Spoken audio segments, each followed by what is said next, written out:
One of the founders of Hamas has a son who grew up under the influence and teachings of Hamas, under the abuse, both physically, psychologically, and spiritually of Hamas. But needless to say, he was the son of one of the founders of Hamas. And already for the last decade or more, he's been speaking out against Hamas in Palestine, saying that, in so many words, they don't want peace. They have no interest in peace. They're interested in war. They're interested in annihilation of the Jewish people. And this is coming from a person that grew up in this. Furthermore, there was a person I recently found out about, a Ger Tzedek, righteous convert, named Yaron Avraham. And Yaron Avraham shares a name with me and has the same forefather as me, Avraham Avinu. He grew up in Hamas.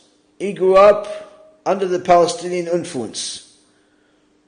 And he says that already, as a young kid, they taught them that their goal in life is to sanctify death. They, unlike Judaism that sanctifies life, Islam sanctifies death. Everything is for the sake of dying. And in order to get the people to follow this mentality, says Yaron Avraham in an interview with Tzvi Cheskeli, that the way for people to want to die and go to these supposable 72 virgins and supposable heaven that they're going to get, even though the way they died is by killing a Jew, by killing the enemy, not by living like a righteous person, but rather by killing the enemy. That's how they get all this. In order to get people to think like that,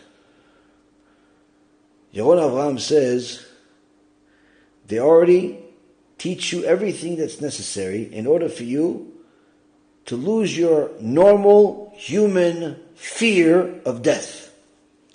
By all types of brainwashing, showing people death, showing them punish people, putting everyone in graves, which, for anyone who's not familiar, may you not be familiar with it, but to go and be in a grave even for a few minutes will change a person's life forever. Many people come out of it crazy. And that's what he said. He said some of the people that came out of this grave lost their mind completely. He said there was a couple of guys, young kids, that were accused of inappropriate relationship between them.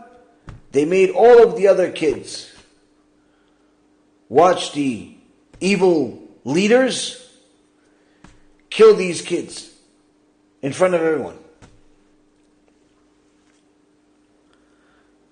They didn't have any proof of wrongdoing. They had speculation, but that was already enough.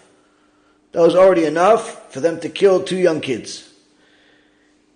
They killed Yaron Avraham's sister. They killed a lot of people. They killed their own people. But yet, they were voted for in 2005 in Gaza. Why would the supposable civil and innocent civilians that call themselves Palestinians, why would they vote for a terror organization? An organization that is an expert in killing. Why would you vote for somebody like that? The answer is very simple, but hard for people to accept. When you have the same basic principles of faith, same basic beliefs, that means that aside from the way you look, that's different from each other, nothing else separates you. So, the Palestinians chose Hamas because they want Hamas. They want Hamas to defeat the Yehud, the Jew. Not by attaining peace, not by a two-state solution, not by a three-state solution, not by any state solution. Defeat the Jews. And the only thing that these so-called peace agreements do is give Hamas more time and money to arm themselves for the next war. Why? Because that is the basic principle of their faith. That they have to kill the Jew. Because the Jew is a kofar according to them. The Jew is not a son of a man and woman. They're sons of monkeys and pigs, says the Quran. And they're the enemies. Meaning that anyone that believes in the Quran automatically has to hate Jews.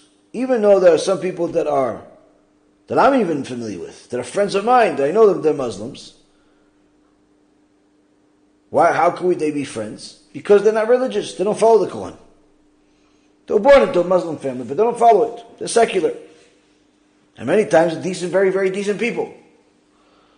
But Yaron Avraham says that if they're religious, then they're learning things that are going to make them hate the Jews. Because this being sons of monkeys and pigs, according to them, is not enough. They also kill and they do all these horrible things, which in reality, it's the opposite. But they tried to teach people all this propaganda, all these fake information, in order to make people hate Israel as much as possible, to the point where they become so passionate about this hate that they're willing to die for it.